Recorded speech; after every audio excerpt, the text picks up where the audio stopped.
Hey guys, what is up? It is Avery, and welcome to Teendom Talk Show, the talk show for the kids, the teens, and everyone in between. I am so excited about today's episode. But first off, I just want to say I hope everyone has had an amazing week. I hope that everyone will have an amazing weekend.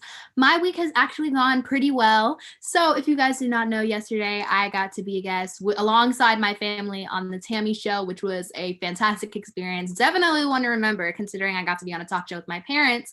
So if you want to go and watch that, just make sure to go and watch the Tammy Show on YouTube.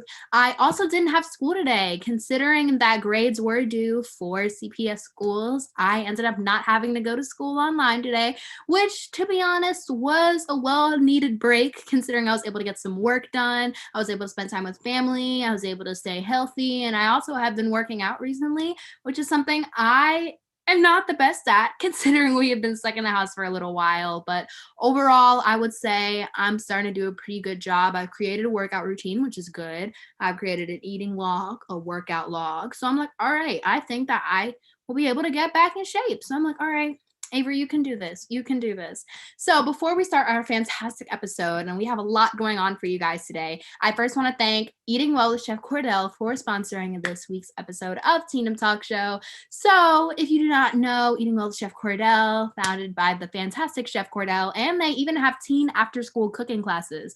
So if you have an 11 to 17-year-old that enjoys cooking, or they're like inspired by cooking channels, or just want to be able to make good food in general, then make sure to sign them up for the teen after-school cooking camp, and the sessions will allow them to use their math, art, science, and other skills to create flavorful and healthy dishes. So feel free to go to www.chefcordell.com and click on the teen camp section for more information, or you can call 980-858-CHEF.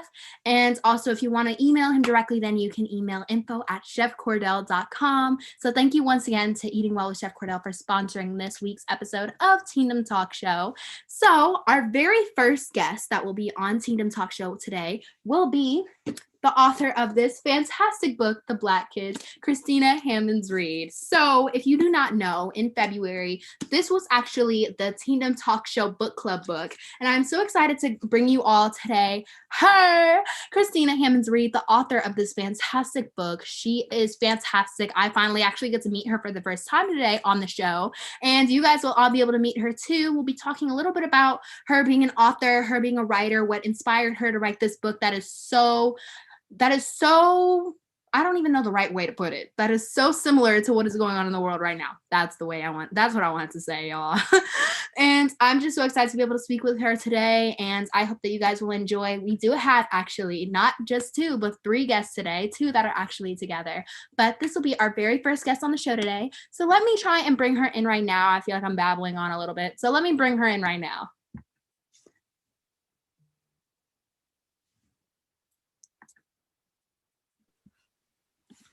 Okay. Hi, how are you? Good. How are you? Doing really well. I'm so excited to be able to have you on the show with me today. Thank you so much. Thank you for having me. No problem. And also your book, I was just like showing it to people because this was actually our book club book for February, the month of February. Oh, yay. It's so good. I'm just like in awe because like this book is fantastic, and I can only sitting with the woman that wrote it. I'm like, oh, Thank you. yeah, I am so excited to talk with you today. So, you know what, let's just kind of like jump right into it. Sure. Let's So, do it. yep. So you are a fantastic author. So I first want to know, like, what got you into writing? What got you into being an author? How did this all start in the first place for you? So it's been a long time coming, but I was that kid who always loved writing, that kid who was always like reading and writing instead of being outside playing. And I went to school for undergrad in creative writing and political science. And at first I thought I was going to do something more practical. It's like lawyer, doctor, engineer. But I kept coming back to loving writing and that being my passion. And I eventually went to film school and worked within that medium for a little bit. And once again, I was like, I want to take a break from that and write a short story. So the short story version of The Black Kids was actually published in One Teen Story, which is a lit journal for teenagers. And then that's how I got my agent. And he was like, how about you think about working it into a book? And at the time, I was like, I don't know, but this was back in 2016, I want to say. And it was right as we were seeing kind of the rise of Black Lives Matter and seeing all of these really horrible examples of unequal policing. And that just made me feel like, okay, this is a story that we can use to really explore what's going on in the present by looking at it through the lens of the past. Mm. Okay, okay. I know when I was reading it, I was kind of like, this completely relates to what's going on in present time. And I Yeah. feel like that's what made like me kind of just want to have people read it during Black History Month because I felt like it was so important and such an important story to be told. So Yeah. first off, thank you for using your talents to create this fantastic book because it Thank you. actually is fantastic. And you actually have kind of described a little bit about how the idea for the Black Kids kind of like came up in the first place. Mhm. But when like when did you write this? What made you like what steps were taken into writing this book? Basically. So it actually first came about as an idea when I was in film school. And at first I was going to do a little portion of it as my graduate thesis film, but USC is very expensive. So I was like, maybe not, maybe I'll just write it as a story. And I didn't end up doing anything with it. That was back in 2010. But I didn't do anything with it until 2016 when I was like, you know what, I really still want to explore that idea and it was more relevant. So it was a long time coming. It took me about 2 years to actually write it, just because I was also grieving my grandparents. They both passed away during that time, and I Mhm. was working full time. But the idea really just came from wanting to explore not just race, but also privilege, right? Like, I think we get a lot of books that deal with the struggle, but we don't get a lot of books that really deal with class. And we're not a monolith, right? Like, we have vastly different experiences depending on where you grew up, how much money you grew up with, how many parents you have in your household, or grandparents, or whoever might be raising you. So I specifically wanted to explore a background that was a little bit more similar to how I grew up, where I grew up with some degree of privilege, but there were still obviously mechanisms that contributed to feeling less than or having those microaggressions on a regular basis in certain instances, and what it's like to really fall in love with yourself as a Black person in a world that doesn't always lift you up in that way, right? So that was really where the genesis for the idea came from, starting with Ashley as a character and what is it like to be that person, and then layering on the idea of what is it like to be that person at a time when everybody in the country is talking about race. Because, like, it's Mhm. one thing to move through the world in our skin, but then also once you have these huge like issues and everybody's talking about them and everybody has opinions on them and you're still trying to figure yourself out, that was sort of where I wanted to explore her character. Like, when everybody is talking about unequal policing and you are a Black person in a predominantly white space, what does that feel like and look like, and how do you sort of push against or start to understand yourself better? Yeah, I totally understand that. And I like the way that you were able to weave in, especially about the different classes, because the experiences they can be different for depending on like what growing up looked like for you. So I liked how you were able to introduce that in your story because it's not something that we get to see that often. So I Yeah. And okay. it's different depending on, like, even in different families, which was important to me, where Morgan has less than Ashley and they are in the same family. But what does that look like when, like, one family has a whole lot more than another family and you're sort of still trying to navigate what that is? Yeah, most definitely. So I feel like that's something. And considering like I'm a writer. I don't write books, but I do write screenplays and that's like my true passion. Like that's like my goal is to just be able to write Yes. something that will end up being on a big platform just to kind of like share positive Black stories. And I feel like with your writing, you were definitely able to portray something that I had never seen before Hmm. because I'm telling you, I read books. I haven't been reading. I have to say, I have been slacking a little bit since COVID has happened. I just have to be real with that. It's But so hard to focus. no, it's like I it's like Instagram is like kind of like pulling me in a little bit more than reading is. I And had to start limiting my Instagram time because I was like, this is bad. I felt the same exact way. So I was like, okay, but with the way that you were able to just portray the story in this book, it's just something that's like phenomenal to me. And I'm like, I don't want to like ever spoil anything for the audience because I know there's some people that haven't read the book. But okay, that actually kind of leads into our next question actually. So in your own words, what would you say the Black Kids is actually about? So kind of like a synopsis of it. Oh. So I've been asked this many times and I still struggle with it because I feel like it's always reductive. But The Black Kids is a coming of age story about Ashley Bennett, a privileged Black teenager who is moving through the world trying to figure out who she wants to be, who the right friends are.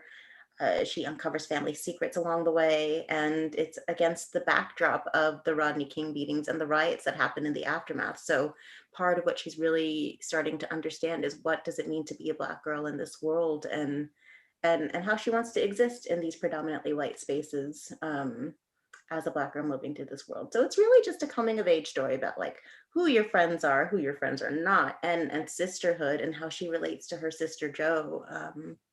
I'm usually so much more articulate at this, but Great job, actually. yes, this is what it is. I would say it's really just at the end of the day, a story about a Black girl coming to love herself, and in the face of this sort of huge traumatic event, her discovering like who she really wants to be. I'm telling you, like, it is a fantastic coming of age story, especially considering that I'm a Black girl, I'm 13. So being able to read this, I was like, okay, this is a fantastic like coming of age story to help like other young girls kind of like just navigate through, just kind of being able to see it from her eyes. It's really interesting. And characters in the story, they're so in depth. I really like their different storylines. So what was it like for you kind of like developing the characters and their stories? So I love that part where you kind of just get to explore.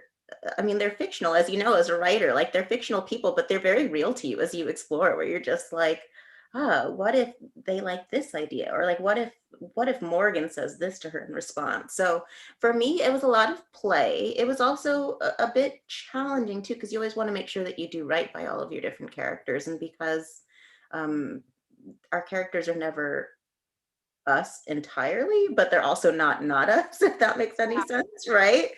So it was a bit of a challenge in some respects, but in a lot of respects, it was just sort of reflecting on who I was at that age, and what I cared about, what I didn't care about. So some of the characters outside of Ashley are actually more me than Ashley. And a lot of what Ashley is a lot of what I struggled with too, which is sort of like, what is it like to be the token in this space, and learning to like come into your own voice. So I would have to say I love coming up with characters and like ways that writing phrase throw rocks at them and see like what they're made of. I really love that.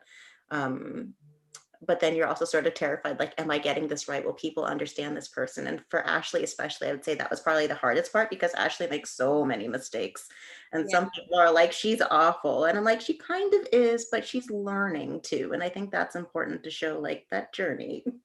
Yeah, that's really interesting. And I like the way that you were able to put that, because you are kind of like showing her journey, but at the same time, like as a writer, it's a bit hard to make characters like not actually you when you're the one writing them. It's Yeah. something to struggle with, and I'm pretty sure it's something a lot of writers struggle with too. So it's kind of like good to know that there are like aspects of you actually in these characters.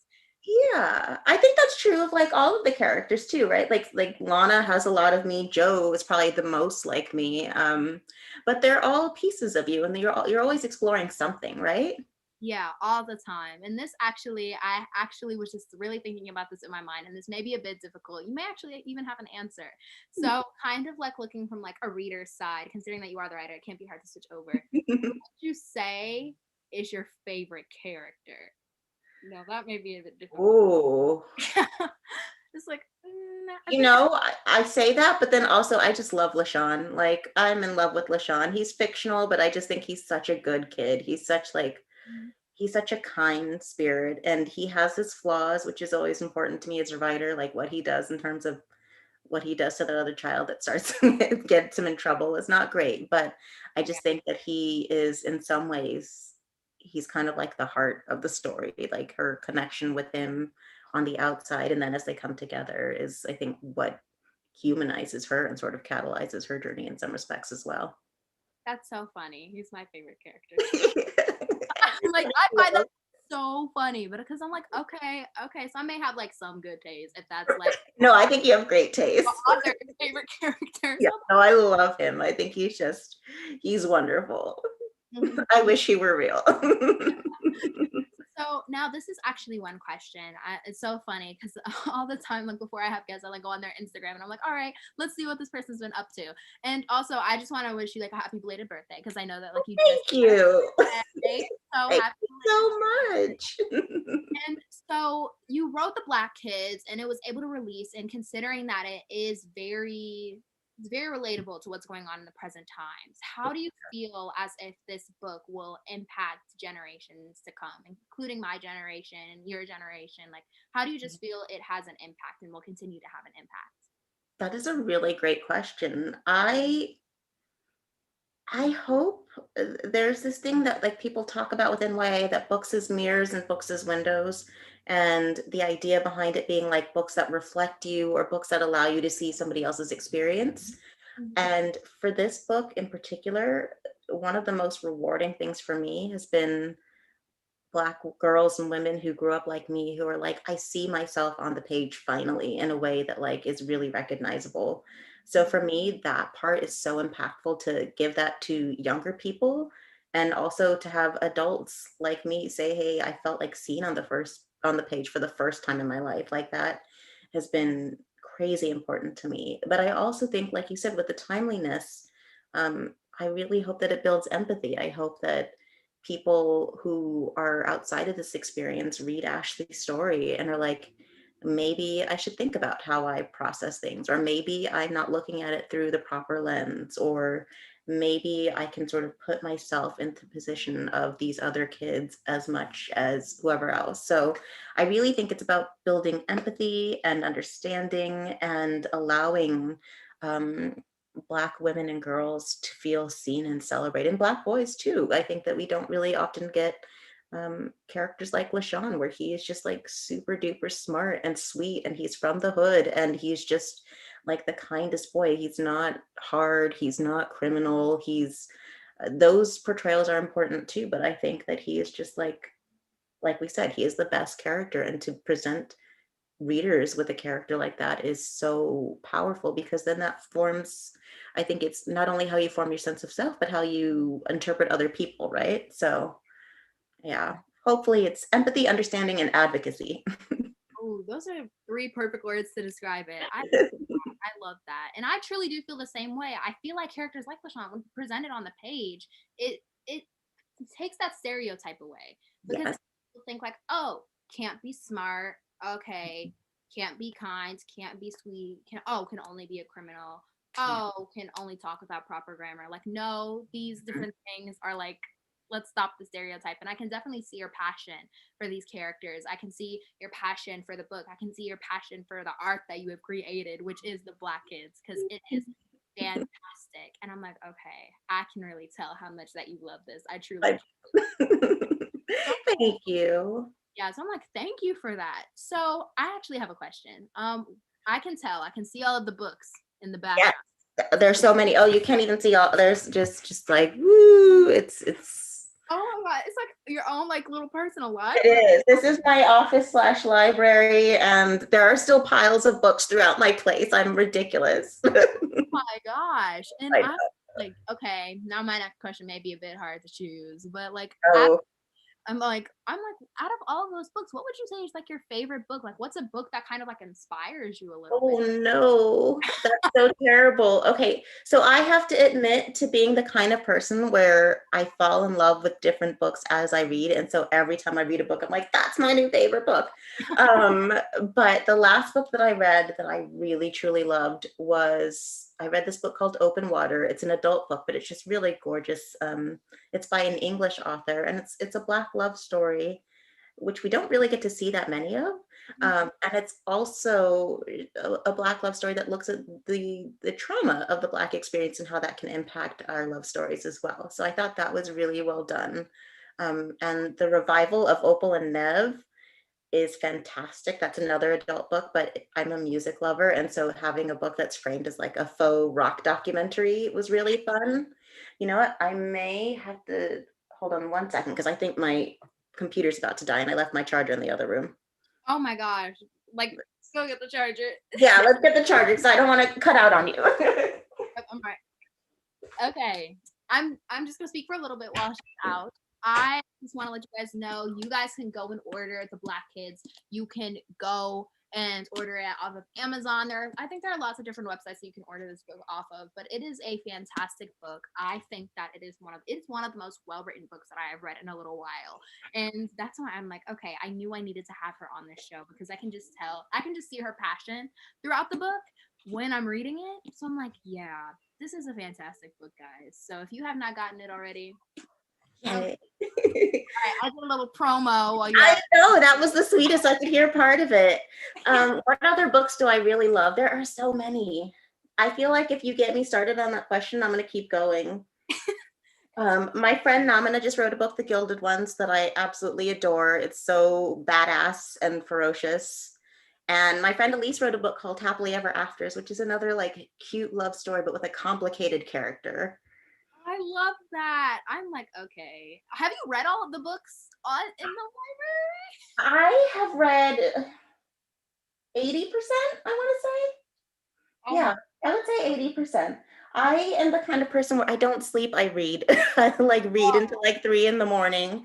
And this is the other fantastic thing you'll learn when you get older. When you start to become a writer as like your profession, you get to call books a tax write-off. So you basically get to buy all the books you want and then just be like, it's research, which it is.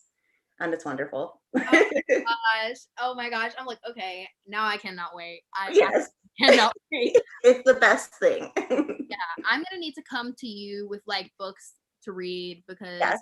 I tell you now, I feel like one thing that's kind of like slacking me off from reading a little bit, of course, like social media and things like that. But considering that I'm still in school, I do have to like read certain books for like different assignments and things like Yeah. that. And that can get a little bit difficult to actually read to enjoy them and not to read to actually do the assignment. So I'm Yeah. like, okay, I just need some good books that I enjoy because I feel like there are certain ones that like pull me in and certain ones like push me away super quickly.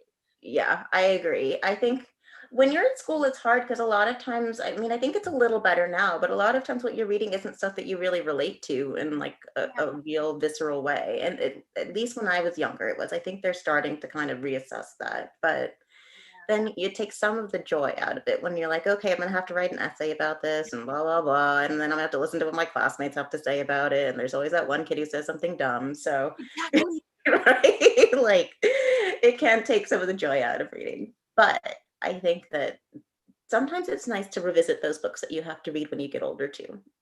I'm gonna keep that in mind. I'm gonna keep. Yeah. Keep them. Like I have books on my shelf that I have had since my school days. And that, yeah. And this isn't even all of them. I have a whole bunch in my parents' house, but it's good to be able to pick up a book and be like, hey, this is what I was reading at that time. And sometimes if you leave like notes for yourself, you're like, oh, that's what I was thinking at 13. Oh, okay, okay.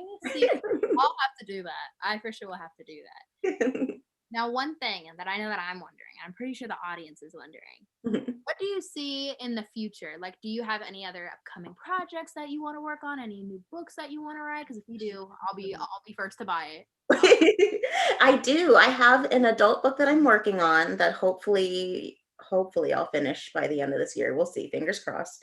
And then I have another YA idea that I'm working on that I'm very excited about. So hopefully we have at least a book coming out next year, the year after next, and then maybe another book after that. But I definitely love working.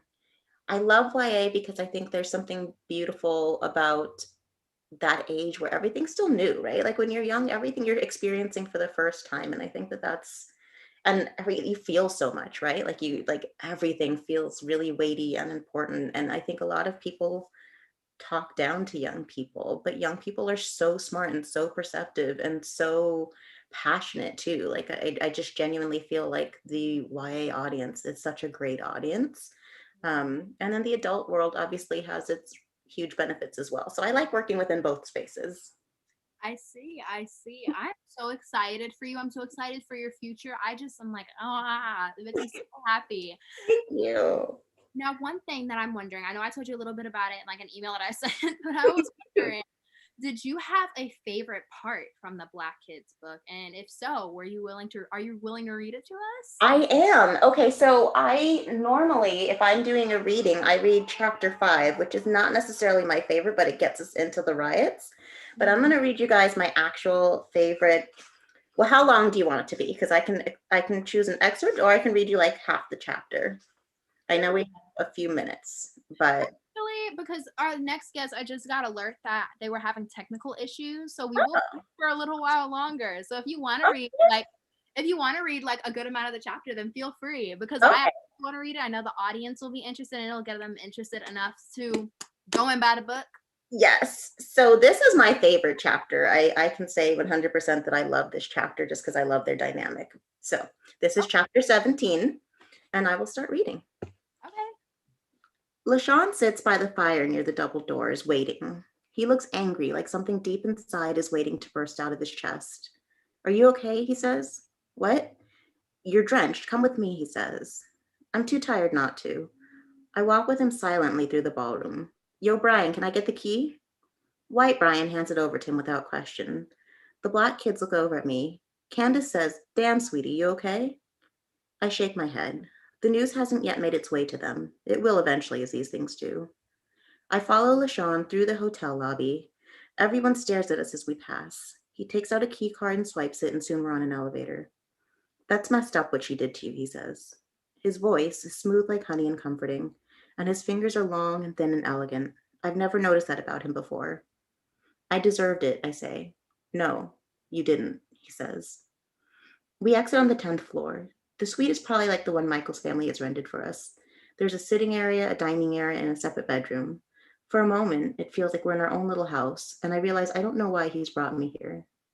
There's a robe inside the closet, he says. Change in the bathroom, and we can try to use the blow dryer on your dress. When I walk out, LaShawn has the news on. It's the fourth night of riding, and things are crazy, but not as crazy as they were. He motions for me to sit down right next to him. That's 2 blocks from my house right there. He points to a building in flames on the screen. My sister, my mama, my grandmama, they're right there, and I'm here, dancing. What kind of man does that make me? He looks at me as though expecting an answer. I wish I had one, but I don't. Nothing worth saying anyway. Do you want me to fix your hair? He says, and points to the bird's nest of shame atop my scalp. Okay.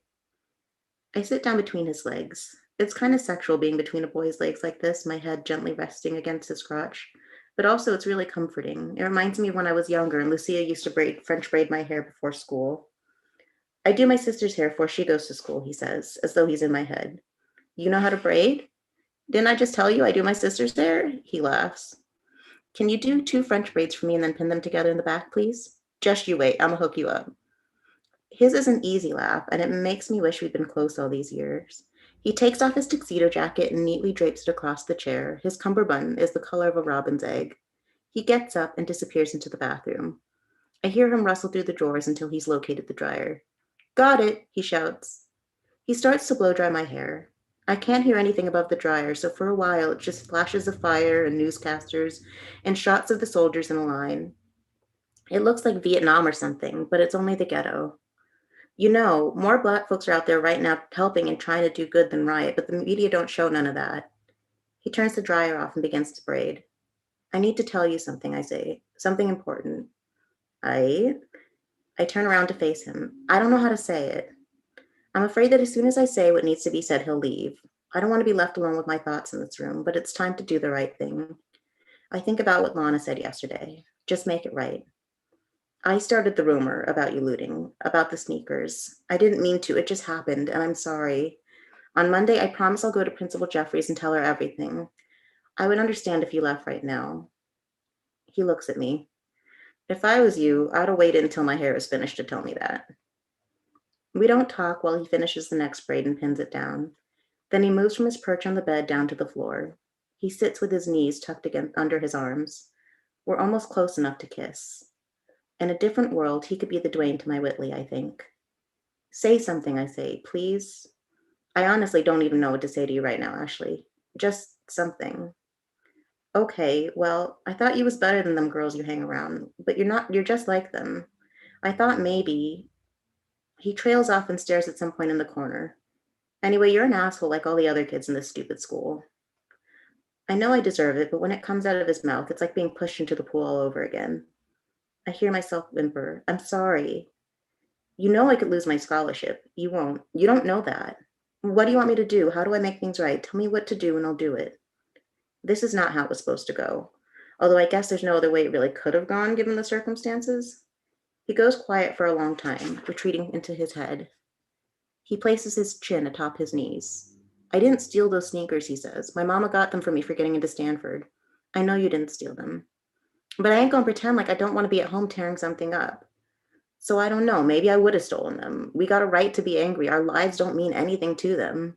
It doesn't matter if Rodney was an ass. He didn't deserve to get beat like that. And Latasha Harlins didn't deserve to die over some damn juice.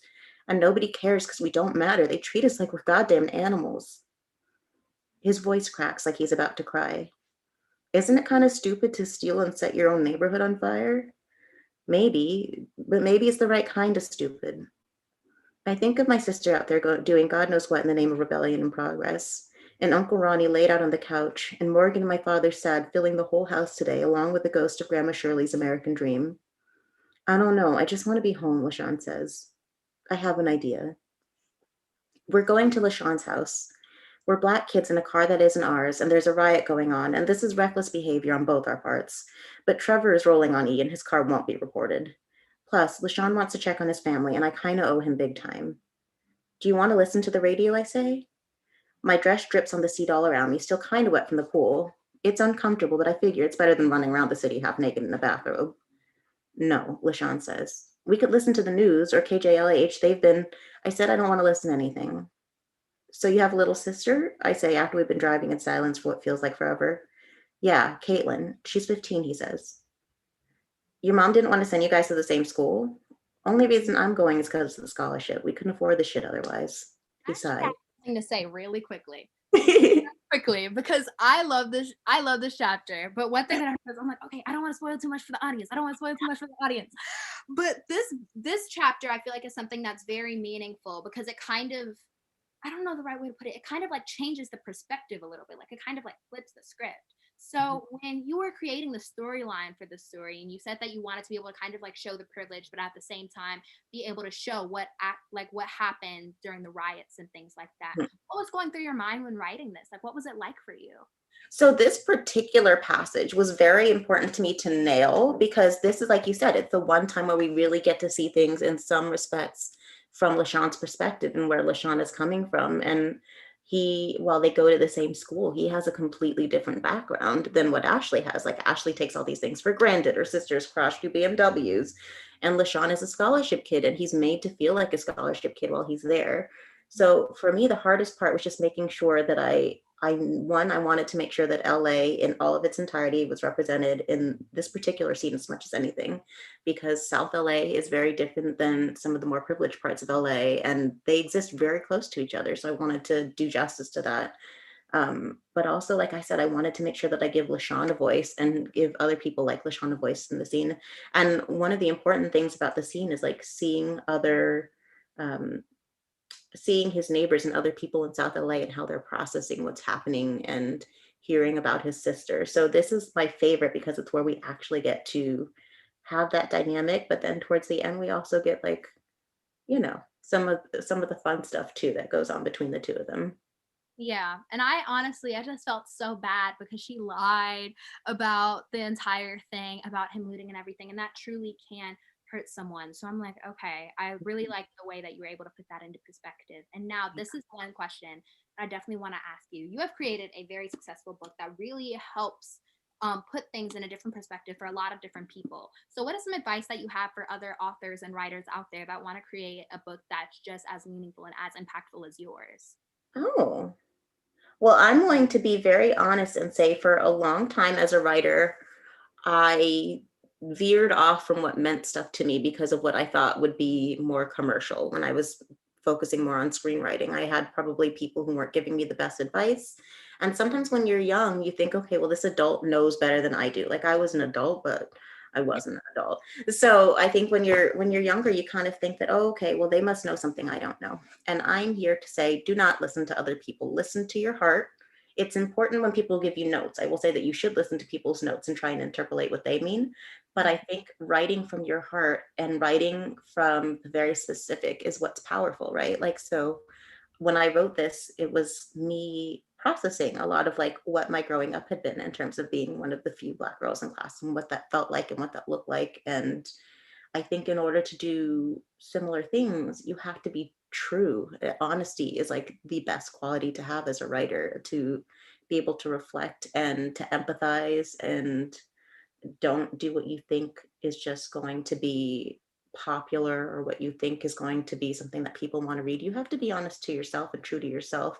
And I think when you do that, people gravitate towards that, right? Like I think when you are really writing from your heart, people see that and they respond to that. And I Yeah. think they respond with their hearts too. Wow, that's some great advice. I hope that you guys were able to hear that, especially for those of you guys that may be aspiring authors, maybe aspiring writers, me being an aspiring writer. That was like great advice, because you want to be able to write from your heart, because I feel like the audience that you're writing for will be able to tell if you're writing from the heart rather than just writing based off of notes from a teacher or something Yeah. like that. So I I feel like think you gotta like make sure you write for you. And I think the best writing that you do sometimes is the stuff where you like make yourself happy when you like you finish a sentence and you're like, that was good, right? Those are like the best feelings. So do that to make yourself happy. And I think a lot of the other stuff will fall in place. most definitely. And that is true, because sometimes it's so funny, because I was working on a project with one of my friends today and we were just writing a poem for school. But when we were doing the sentences, we were trying to just write it so it was something that we actually liked. And we were like, oh, that's good. We were like, Right? Best great. feeling ever. And when you're collaborating with other people, when you can just be like, we did that, right? We did that, especially when I write my scripts, because right now I'm working on something. I'm working on a feature, which is something I definitely don't do. I more just do like teleplays. But when I'm working on my feature, and I'm just like, I'm doing some of the sentences because I had to draft out, and I was like, oh my God, I really like this. Yes.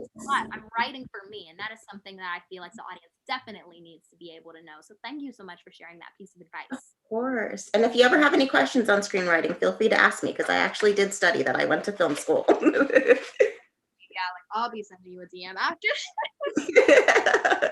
So now, kind of just to wrap up, the audience sometimes has fantastic questions, and especially after the outstanding things you've been able to say, I know for a fact that they have some questions. So I will be going to, I don't know whether or not I'm going to go to YouTube or Facebook or not, but I'm only going to ask a couple of questions because we're getting close to like that 7-10 time. So I'll ask a couple so we can kind of do like a quick little like speed round type thing. Sounds good. I'll keep my answers precise so we can get through as many of them as possible. All right, got it. Now let me try and open this. Oh my God, my Wi-Fi is so bad. Okay.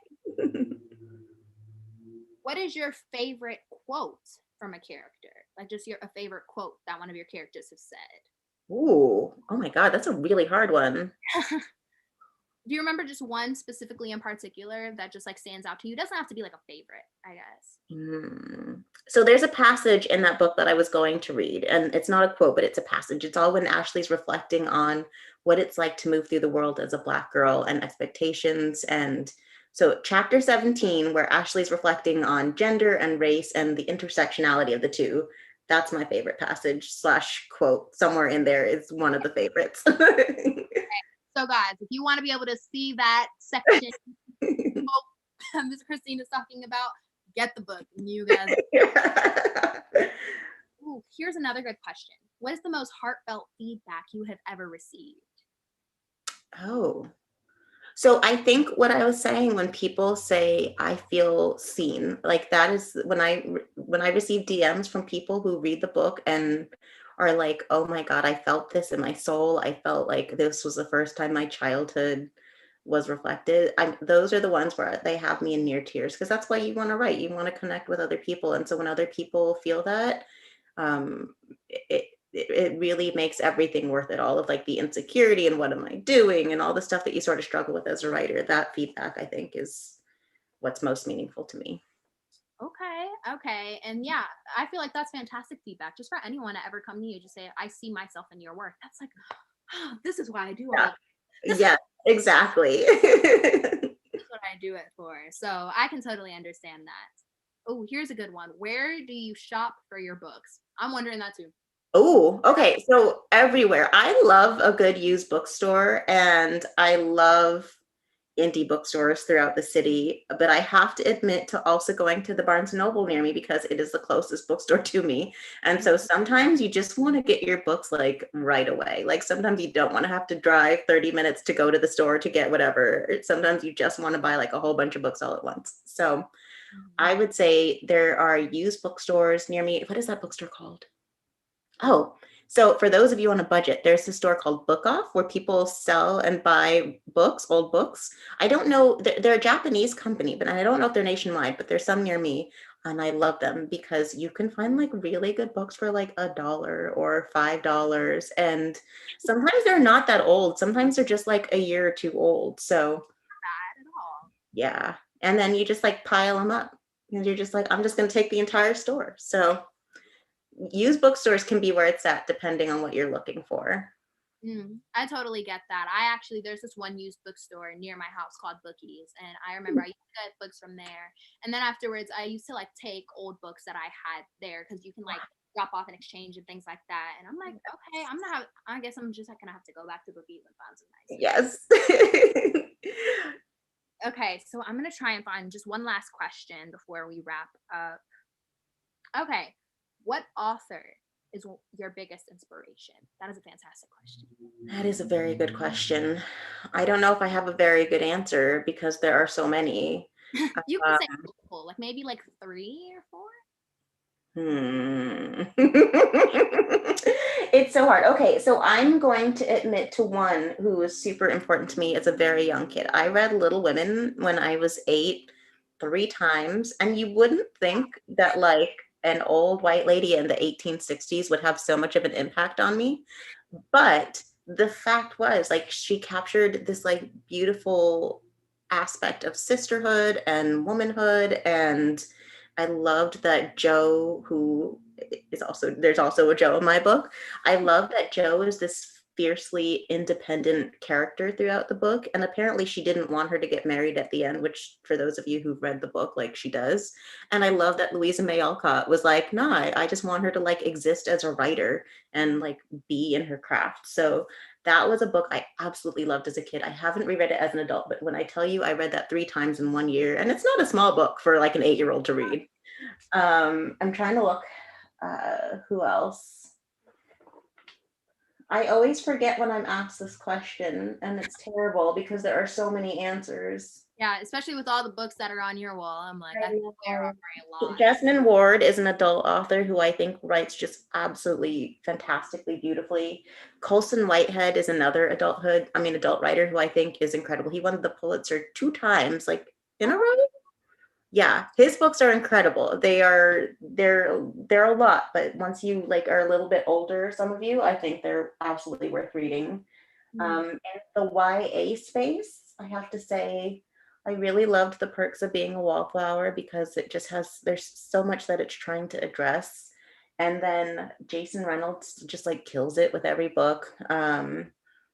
I have to say, I love what YA is doing right now. Like, I just absolutely love My Peers because I think, especially in the last 2 or 3 years, there's just been like this explosion of Black and brown and queer and trans voices that are just adding to the mix. And I love that. And I love how, like, we're getting to see all of these people as not monoliths and we're getting to sort of put ourselves in their world. So I have to say I do love like my fellow writers of the last few years and what we're really bringing to the table in terms of experiences of people considered marginalized. Fantastic. Thank you all to all of you that have asked questions. I know that it was kind of speedy this time, but like I always say, if you have any questions that you're just dying to know the answer of, you can feel free to either comment it on the episode on either YouTube or Facebook, or you can make sure to even DM me personally and I'll ask Miss Christina the question. I'll get you the answer because I know some people, they just have questions that they really want to know that I sometimes can't get to. Yeah. So thank you guys so much. And thank you guys. And also I'm on Instagram, and if you DM me, there is a chance that I will respond to you, a fairly good chance. So also, I just wanted to know, where can people buy the Black Kids, and just so you can like share your social media where people can find you. Sure. So my Instagram is at Christina Hammonds Read, which is my full name. And then in terms of where they can buy the book, if you go to IndieBound, you can find any sort of bookstore nearby. I think it's always really great to support as many indie bookstores as you can, just especially since so many of them were struggling. So I would recommend that. If you're in a pinch, which some people are, it's available at Walmart and Target and Amazon. So I know that some people, that's what's easiest for them. Like, it's not easy for some people to find indie bookstores, but I would say first and foremost indie bookstores, then Walmart, Amazon, Target, Barnes and Noble. And yeah. Oh, yay! So, guys, make sure to go get the book. It has such a fantastic message. So, go and read it. The writing is fantastic, Miss Christina. Thank you so much for just creating this fantastic story that tells something that definitely needs to be heard, and for also just sharing these characters with me, because some of them have become my new comfort characters. So, Oh. so much. And thank you so much for just being on Teendom Talk Show this evening. It was a pleasure being able to speak with you, being able to talk with you. And I know that the audience had a good time as well. So thank you so much. Thank you so much for having me, Avery. And thank you, everybody, for watching. I really appreciate spending this time with you guys. Yes, thank you so, so much. And I will see you later. See you later. Bye, everyone. Bye. So I just first and foremost just want to say that Miss Christina's book, The Black Kids, is fantastic. Like she said, she wants you to go and support some indie bookstores, so you can go and try and find it at indie bookstores if you have some near you. And if not, you can find it on Walmart, Target, Amazon, Barnes and Noble, a lot of different places to be able to get this fantastic book, because I'm telling you, I read it. It is really good. And also, I just want to thank her so much for coming on the show. She was fantastic. She said a lot of great things. So if you just want to go back and rewind to be able to hear some of the drops of gold that she was able to drop today on the show, then feel free to go and do that. I also just want to give another shout out to our sponsor for today's episode, which is Eating Well with Chef Cordell. Remember that if you have a kid or you are a kid that's either 11 to 17 years old and you enjoy cooking and are inspired by different cooking shows, then you can feel free to sign up for the teen after school camp that Eating Well with Chef Cordell is having, hosted by Chef Cordell. And you can use your math, art, science, and lots of other skills to be able to create some flavorful and healthy dishes. So make sure to go to www.chefcordell.com and click on the Teen Camps tab for more information. Or you can call 980-858-CHEF, or you can even email him directly at info@chefcordell.com to be able to learn more information. Thank you so much again for sponsoring this week's episode of Teendom Talk Show. And with that, that is the end of our episode. Unfortunately, the other two guests that we had planned for the show ended up having some technical difficulties, so they could no longer be a part of today's show. So hopefully we'll be able to have them on a little later this month for you guys to be able to meet them. But thank you so much again for watching this week's episode. Be back here at the same time, same place next week for another episode. And thank you guys so much. I will see y'all later. Bye.